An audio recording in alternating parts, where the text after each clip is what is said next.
केनान भाई सब कुछ जानते थे। पता था उन्हें खेल के उसूल पहले ही बदल चुके थे। सब बदल गया, लेकिन केनान भाई अब भी वैसे ही थे।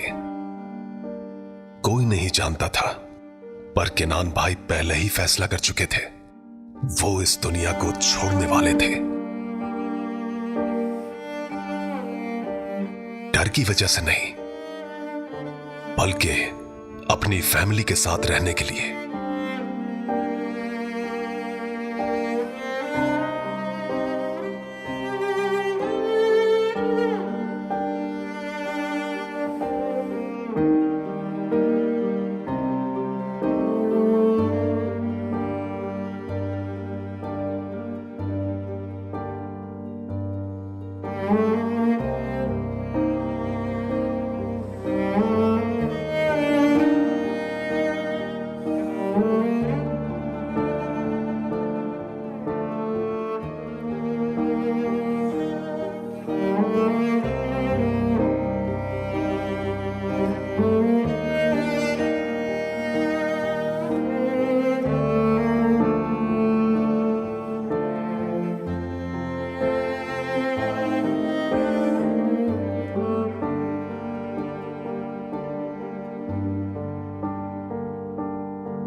मैं उन सबसे झूठ बोलूंगा।